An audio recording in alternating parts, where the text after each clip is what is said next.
bona nit, benvinguts al programa Parlem amb l'alcalde. Aquesta setmana ens acompanya l'alcalde de la Bisbal d'Empordà, Lluís Sais. Bona nit. Hola, bon vespre. Gràcies per acompanyar-nos. El que farem amb l'alcalde, primer de tot, serà parlar-li d'aquestes eleccions que ens arriben el 21 de desembre, unes eleccions, la campanya electoral de les quals comença la setmana que ve, i per tant aquesta entrevista és l'última que fem abans de les festes nadalenques, perquè farem una aturada per aquesta campanya electoral i les posteriors eleccions. Alcalde, com ha vist una mica el procés en el qual ens ha portat a unes eleccions el 21 de desembre? Bé, el procés en el qual ens ha portat aquestes eleccions, d'entrada, el valorem com un procés il·legítim, des del sentit i des de l'aspecte que aquestes eleccions venen convocades a partir de l'aplicació d'un article, l'article 155 de la Constitució espanyola, en què es prenen unes decisions que probablement van molt més enllà del que aquest article podia permetre, però bé, el que sempre hem dit als independentistes és que les urnes no ens fan por. Per tant, serem nosaltres amb els nostres vots els que legalitzarem aquestes eleccions i el que evidentment aquestes eleccions el que hi ha en joc és el fet de la implementació de la república.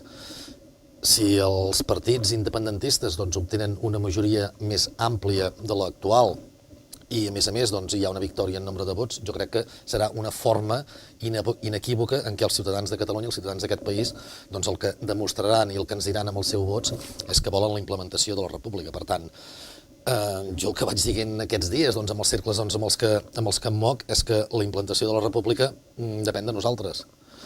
Com més força i més muscle li donem en base a més vots i a més diputats, és evident que naixerà molt més forta i molt més consolidada. Per tant, és el repte que tenim i és el repte que hem d'afrontar amb il·lusió, malgrat una situació que estem visquent que realment és una situació inimaginable, el fet de tenir mig govern empresonat i mig govern a l'exili, més els dos activistes socials i cívics, els dos Jordis també empresonats, és una situació totalment anormal en qualsevol democràcia europea, i les nostres armes, sempre ho hem dit, les nostres armes són els vots i la gent. Per tant, els vots i la gent s'han de mobilitzar de cares a aquestes eleccions per donar un missatge clar a l'estat espanyol i també a Europa. Jo sóc dels que penso i dels que defenso que la convocatòria d'aquestes eleccions, en certa forma, també és una convocatòria marcada per Europa. Hem de recordar que els dies previs a l'aplicació de l'article 155 i la convocatòria de les eleccions, el govern de l'Estat el que està manifestant és que aquest 155 podia durar 6 mesos, que ja veuríem que la convocatòria de les eleccions es faria en funció de que les circumstàncies ho aconsellessin. Bé, ni 6 mesos ni res, és a dir, el primer dia que es va poder per part del govern de l'Estat es convoquen aquestes eleccions. Per tant, nosaltres creiem que, i penso, jo dic sincerament, que aquestes eleccions en certa forma venen tutelades per Europa i Europa també es mirarà els resultats. Per tant, aprofitem l'oportunitat, tornem a votar, no ens cansarem mai de tornar a votar ni de ratificar quin és el nostre pensament i quin és el desig pel nostre país, i per tant jo crec que els ciutadans de Catalunya s'han de mobilitzar per votar república i per votar finalment aquesta independència de Catalunya. S'aconseguirà una mobilització tan important com la de les anteriors eleccions, les del setembre del 2015? No és fàcil, no és fàcil, perquè hem de recordar que les eleccions del 27 de setembre del 2015 va haver una participació molt i molt alta, els del 77,5, 77,6%, i la veritat és que no és fàcil. A més hi ha un element, que aquestes eleccions cauen en dia feiner, no cauen en dia festiu, la qual cosa també pot ser un petit hàndicap a l'hora de la participació, però jo crec que en aquests moments tenim una societat força conscienciada, tant els partidaris de la independència com els que no són partidaris de la independència, i crec que la participació serà alta. Esperem a veure si supera la del 27 de setembre. Pot ser, però també podria ser que per determinades circumstàncies no fos tan alta. Alcalde, entrem ara sí en matèria local, perquè just demà, aquest divendres, inaugureu la biblioteca finalment, aquesta biblioteca que portem tants mesos, anys, jo crec, parlant d'aquest trasllat que ara ve a ser provisional, perquè falta encara l'ampliació, però una mica com ha anat el procés, i suposo que contents de poder inaugurar almenys aquesta biblioteca que ja dobla la capacitat de l'actual. Bé, més que una inauguració és una obertura, tampoc fem gaire festivitat. A veure, en el seu moment, quan nosaltres vàrem arribar al govern, un dels compromisos que vàrem signar els 3 grups que en formem part, Iniciativa per Catalunya Verds, Esquerra Unida i Alternativa, la CUP i Esquerra Republicana, era de buscar una solució alternativa a l'actual biblioteca a l'espera que es desencallés la situació i el conflicte judicial, conscients que això podia demorar-se en el temps. Aleshores, el plantejament que es va fer va ser de com que la sentència de la biblioteca no afectava en l'antic escorxador, que és una part que també va anexa a la nova biblioteca, acabar les obres de l'antic escorxador i fer servir l'antic escorxador com a biblioteca provisional. Hi ha hagut tota una sèrie de dificultats. Una de les dificultats que hi havia era que l'empresa que estava adjudicatària d'aquestes obres havia fet fallida, per tant es va haver de fer tot un procés de rescisió de contracte que no va ser fàcil. Després es va haver de fer el procés, evidentment, de licitació de l'obra que quedava pendent de fer.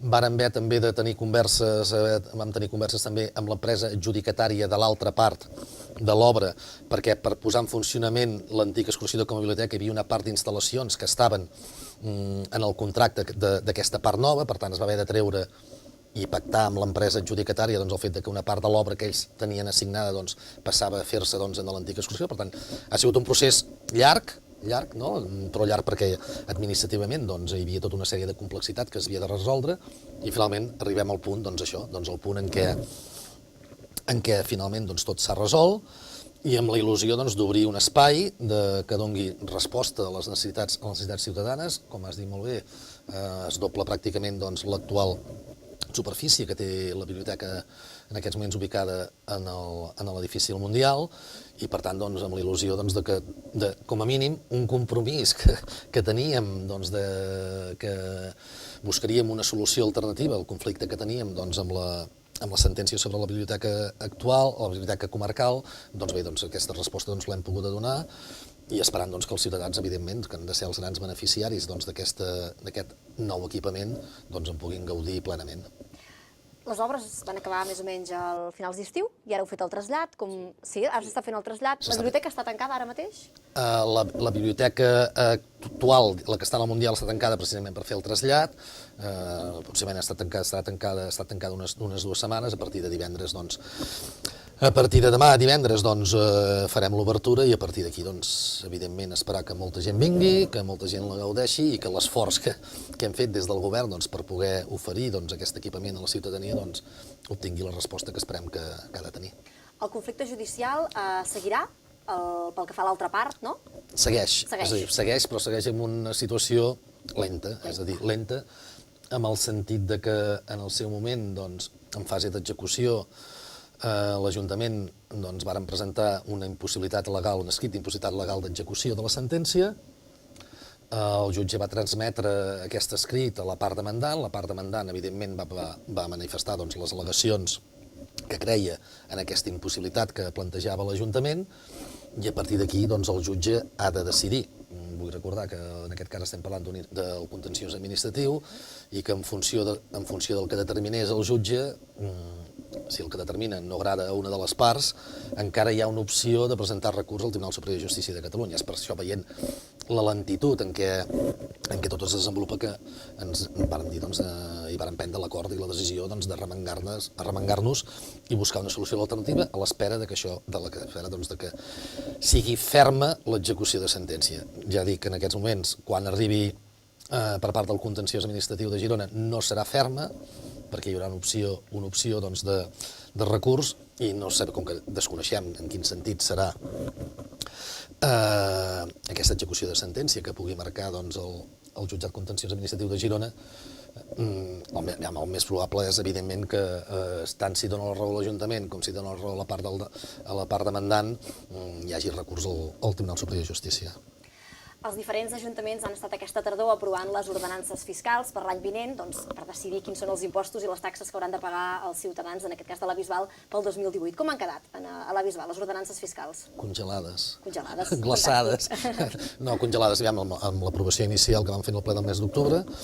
L'acord que vam prendre l'equip de govern va ser de congelació de tots els impostos, taxes i preus públics. Hi ha hagut algun preu públic que sí que s'ha modificat, però impostos i taxes sí que es congelaven. Ara està en fase d'exposició pública, esperant que els partits de l'oposició s'hi presenten al·legacions i, en tot cas, resoldre aquestes al·legacions i aprovar-ho definitivament, tant les ordenances com el pressupost, fer l'aprovació inicial del pressupost i l'aprovació definitiva de les ordenances al ple del 20 de desembre. Per tant, esteu treballant molt intensament en el pressupost, entenc, en aquests moments. Sí, també és un pressupost força continuista, perquè des del des del moment en què congeles una part important dels ingressos, com són els impostos i les taxes, és evident que el volum d'ingressos serà més o menys similar, per tant, pel que fa referència a la despesa corrent, també serà similar. No? Per tant, serà un pressupost força continuista en quant a ingressos i despeses corrents, i el que estem tancant en aquests moments és el capítol d'inversions, que hi ha una sèrie d'inversions que, independentment de les que varen preveure l'any passat, que es havien d'executar aquest any 2018, doncs també hi haurà unes partides noves d'inversió de cares a aquest any 2018. Quines són les prioritats en quant a inversions? Bé, en aquests moments nosaltres estem executant el pressupost d'inversions en què s'han executat les obres d'accessos i millora del cementiri. Tenim en aquests moments que hi ha la redacció del projecte de rehabilitació de l'antic escorxador, hem acabat les obres de la biblioteca.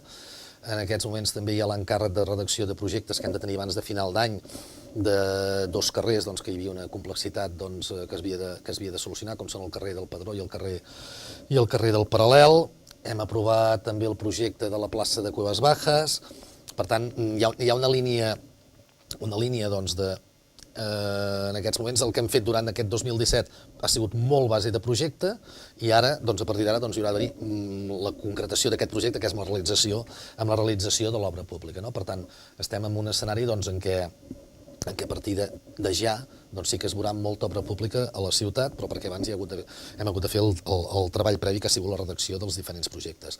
Per tant, és endreçar una sèrie de qüestions i de cares al 2018 el que sí que volem prioritzar molt és actuacions a via pública. Quan parlem de via pública estem parlant d'una partida important de reasfaltatge de carrers i també actuacions a voreres. Aquesta serà bàsicament la prioritat d'aquest 2018 i també algun espai, algun carrers que també hi havia un compromís de fer-hi sèrie d'actuacions, com el carrer Jofre el Pilós, també actuar-hi. Per tant, serà una línia molt de cares a millorar el que fa referència a l'espai públic, a l'espai que el ciutadà gaudeix i a la vegada pateix més si no està en condicions. Aquesta és la línia amb la que estem treballant i amb la que estem preparant el pressupost d'inversions de cares a aquest 2018. Ja aquest 2017 els bisbalencs han pogut escollir o prioritzar una sèrie d'inversions a través d'un procés participatiu. Repetireu un format similar per al pressupost 2018? Sí, el que passa que el farem una mica posterior, és a dir, el que sí que tenim plantejat és doblar la partida que estava destinada al pressupost participatiu, perquè inicialment era de 50, però com varen sortir dos projectes de 30, vàrem fer finalment 60.000 euros. 60.000 euros aquest any 2017, per l'any 2018 està previst obrir una partida en el pressupost de 100.000 euros i, per tant, el que farem és aprovar el pressupost inicialment aquest mes de desembre, deixar la partida oberta i a partir del mes de gener fer el procés participatiu en què els ciutadans puguin decidir aquests 100.000 euros d'inversions allà on creuen que s'haurien de destinar. Algun aspecte a millorar del procés? No sé si va fallar alguna cosa o a nivell online potser podeu obrir-ho? Sí, s'obrirà online, és a dir, el que intentarem és facilitar al màxim possible l'accés a la ciutadania a poder donar la seva opinió. Aquest és un repte que ens hem marcat i per tant sí que online es podrà exercir el vot. I llavors també hem de tenir en compte que l'any passat va haver-hi un 8% de participació, que segons els experts és un bon resultat per ser el primer any. Per tant, el repte quin és? Evidentment que aquesta participació que va ser del 8% a nivell de votació es pugui incrementar, facilitant al màxim al ciutadà el fet que pugui decidir votar. Quines conclusions en vau treure vosaltres d'aquest procés? Què és el que realment li interessa a la gent o què és el que vol que la ciutat s'inverteixi? Bé, jo crec que a vegades és divers, perquè també pot haver-hi alguns col·lectius determinats que en funció de la temàtica amb la que ells estiguin treballant poden fer més incís en aquelles qüestions que els hi són més properes i més tangibles. Potser un dels esforços que hem de fer és d'intentar, i amb això sí que era una de les línies que intentàvem nosaltres desenvolupar, que les apostes fossin apostes que poguessin beneficiar el màxim nombre de ciutadans. I aquesta és una mica la línia amb la que finalment es va decidir, perquè es va decidir una actuació, una partida de 30.000 euros de millores de voreres de la ciutat i una altra partida anava destinada a actuació de les calderes del geriàtric. Per tant, el geriàtric és un equipament municipal que evidentment dona un servei a una part important de la ciutadania. Per tant, jo crec que l'objectiu es va aconseguir. El que hem d'intentar precisament és reforçar aquest objectiu, intentar que siguin projectes i actuacions que puguin tenir el més ampli ressò i el més ampli benefici en un conjunt més ampli de ciutadans. I aquesta és la línia amb la que continuarem marcant una mica les inversions o quin perfil han de tenir les inversions que puguin votar els ciutadans. Hi ha una altra obra que fareu durant l'any vinent, en aquest cas crec que no la paga l'Ajuntament sinó la Generalitat, que és l'estació d'autobusos. Quan començaran les obres d'aquesta estació o quan serà una realitat? A veure, es treballa amb el calendari i sabem que s'està seguint el calendari, de 2017 aprovació de projecte, 2018 inici de les obres. Per tant, en aquests moments, el 2018 hi ha el compromís i sabem que és un compromís inequívoc de la Generalitat de que en el decurs d'aquest 2018 s'iniciïn les obres i estiu-tardor l'estació d'autobusos pugui estar acabada i es pugui posar ja en funcionament. Esperem que ni article 155 ni històries d'aquestes rares puguin condicionar, cosa que no creiem, puguin condicionar el fet de l'execució d'aquesta inversió, que és necessària per a la ciutat i que nosaltres pensem que finalment veurà la llum en aquest 2018. A nivell municipal, a nivell de govern local, us heu vist afectats en alguna cosa per l'aplicació de l'article 155? D'entrada, políticament no ho notem. Políticament el que sí que pots notar és que si demanes visita amb un conseller, evidentment no tens el conseller com a referent, no? Amb el dia a dia, des del punt de vista de l'actuació tècnica i comptable, el procediment segueix similar. Sí que és veritat que no tens un interlocutor polític a l'hora de plantejar determinades qüestions. Això sí que és cert perquè els consellers han estat tots cessats i, per tant, hi ha, en aquest cas, com a càrrec polític, per dir-ho d'una manera, són els secretaris generals dels departaments que, evidentment, tampoc tenen la plena llibertat a l'hora de poder decidir. Jo crec que en aquests moments sí que la feina recurrent del dia a dia es va fent, però segons quines qüestions queden aturades a l'espera de la composició del nou govern que pugui sortir a partir de les eleccions del 21 de desembre. Estem a les portes del Nadal, però sí que és cert que aquest estiu heu treballat turísticament amb una nova marca, que és la de Visit Empordanet. No sé com ha funcionat, si esteu contents d'haver-vos unit amb els diferents municipis del voltant de la Bisbal i haver treballat com una aposta per l'artesania, perquè es visitessin els tallers ceràmics. Bé, de fet, la marca va començar l'estiu passat, no aquest, ja va començar l'estiu passat, i l'estiu passat va començar amb bons resultats i aquest any ha continuat amb bons resultats fins al punt que el plantejament ha sigut d'obrir més la temporada, d'obrir més el període de temps d'aquesta campanya de promoció turística dels municipis que formem part del Pla Estratègic de Desenvolupament Econòmic i per l'Ocupació, que formem la Bisbal, Forallac, Cruïlles, Ullastret i Corçà, i l'experiència és bona. Jo crec que ho hem dit sempre, en un àmbit com el nostre, la suma de sinergies fa que tinguis un producte turístic molt més important.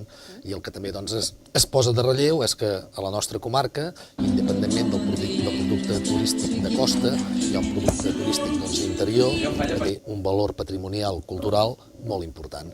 I el que fem senzillament és això, és a dir, ampliar l'oferta turística de la comarca amb 5 nuclis que estem en un àmbit petit de territori, que tenim una proximitat i una afinitat i, evidentment, ajuntem els valors que tenen uns amb els valors que tenim d'altres per donar una oferta i un paquet que pugui ser atractiu i turísticament agradable pels visitants i, per tant, seguim amb aquesta línia. Si l'any passat vam començar i aquest any hem ampliat la temporada, vol dir que estem contents i en seguirem.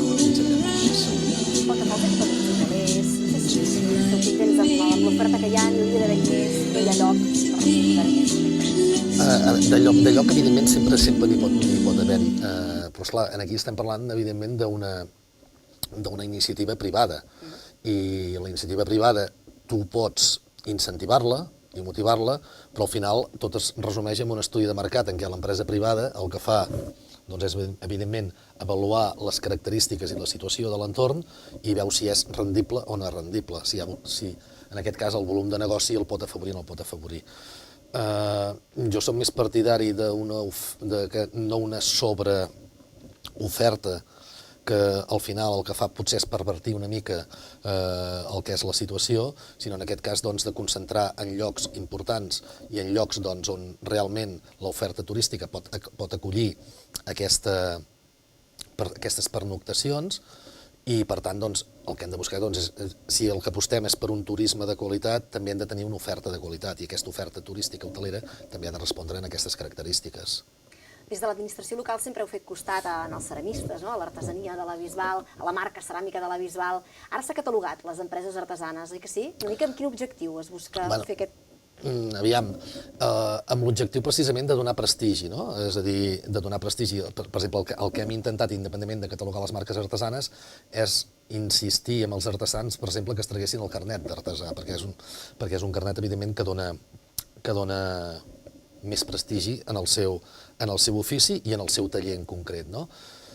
No és tan sols la Bisbal, sinó precisament també els municipis doncs, que formen part del pla estratègic també tenen en el seu territori doncs, artesans de diferent tipus, no només ceràmiques. Sí que és veritat que, evidentment, que en aquest àmbit doncs, en què ens movem, doncs, la ceràmica doncs, és la que té major nombre d'artesans, però intentem en aquest sentit que sigui una oferta d'artesania el més ampli i més plural possible, no?